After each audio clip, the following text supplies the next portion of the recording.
ఈ ఉదయనిధి స్టాలిన్ అరెస్ట్ అయ్యాడు. సో దానికి గల కారణం మీ అందరికీ తెలిసిందే. త్రిష పైన అనుచిత వ్యాఖ్యలు చేశాడు. సో ఇక్కడ మనం ఆలోచించాల్సింది, ఆవేదన వ్యక్తం చేయాల్సింది ఒక పాయింట్ ఉంది. ఇదే వ్యక్తి సనాతన ధర్మాన్ని ఎరాడికేట్ చేయాలని, సనాతన ధర్మాన్ని మలేరియా, డెంగ్యూ ఇత్యాది రోగాలతో పోల్చాడు. ఒకసారి రెండుసార్లు కాదు, ఈవెన్ సుప్రీంకోర్టు కూడా అతన్ని మందలించిన, రీసెంట్గా అసెంబ్లీలో ఓడిపోయిన తర్వాత కూడా మాట్లాడాడు.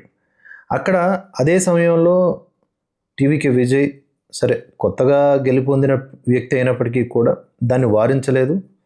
ఆయన దాన్ని అలా చూస్తూ మౌనంగా ఉండిపోయాడు. ఇప్పుడు త్రిష మీద కామెంట్స్ చేస్తే వెంటనే అరెస్ట్ అయిపోయినటువంటి పరిస్థితి. సనాతన ధర్మం మీద అంత దారుణమైన వ్యాఖ్యలు చేసిన సుప్రీంకోర్టు మందలించి వదిలేసిన మరో పరిస్థితి. అంటే ఇక్కడ ఎవరికి వాల్యూ లేదు. భారతదేశంలో భారత మాతకి వాల్యూ లేదు. సనాతన ధర్మంలో రాముడన్నా కృష్ణుడన్నా వాల్యూ లేదు.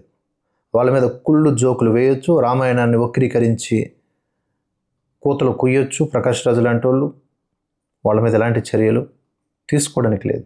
ఈవెన్ సుప్రీంకోర్టు ఎవరి వల్ల కానప్పుడు సుప్రీంకోర్టు సుమోటోగా తీసుకోవచ్చు, కానీ ఆ అవకాశాలు లేవు. కానీ త్రిష మీద ఈ స్థాయిలో వెంటనే రియాక్ట్ అవ్వడం, అరెస్ట్ అవ్వటం జరుగుతుంది. దాని చుట్టూ రాజకీయాలు.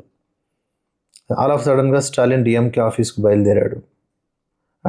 డిఎంకేకి సంబంధించినటువంటి మద్దతుదారులు ప్రొటెస్టులు, వెంటనే వాళ్ళ అరెస్టులు, వాళ్ళతో కూడా అంటే ఇటుపక్క ఉదయనిధితో పాటు వాళ్ళని కూడా అరెస్ట్ చేయడాలు, ఇవన్నీ బాగానే ఉన్నాయి చూడడానికి. కానీ అన్ని వ్యాఖ్యలు సనాతన ధర్మం మీద చేసిన తర్వాత కూడా ఆ మనిషి మళ్ళీ గెలిచాడు. అఫ్కోర్స్ ఎమ్మెల్యేగా గెలిచాడు. పార్టీ ఓడిపోయినా మనిషి గెలిచాడుగా ఒకడు. ఇది ఆలోచిస్తూ ఉంటే ఒక్కొక్కసారి అర్థం కాని పరిస్థితి. అయోధ్యలో పరిస్థితులు ఏమైనా కావచ్చు, అక్కడ కూడా హిందువులు బీజేపీని ఓడిగొట్టారు ఆ నియోజకవర్గం వరకు. అంటే ఎక్కడో లోపం ఉంది.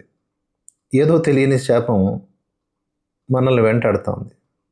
అత్యుత్తమమైనటువంటి సనాతన ధర్మం మీద అన్ని అనుచితమైన కామెంట్స్ చేసిన ఈ వ్యక్తిని ఏమీ అనలేని పరిస్థితి, ఏమీ చేయలేని చట్టాలు. అదే వ్యక్తి ఏ ఇతర మతాల గురించి ఒక్క మాట గట్టిగా మాట్లాడున్నా సరే ఈ పాటికి క్షమాపణలు చెప్పాలి, లేకపోతే దాని తగ్గ పర్యవసానాలు ఫేస్ చేసి ఉండేవాడు.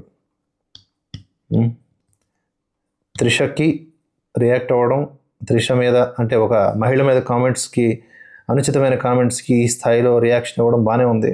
వాట్ అబౌట్ సనాతన ధర్మ కామెంట్స్? ఇది వినిపించాల్సిన డిమాండ్, కానీ కాలగర్భంలో కలిసిపోయింది.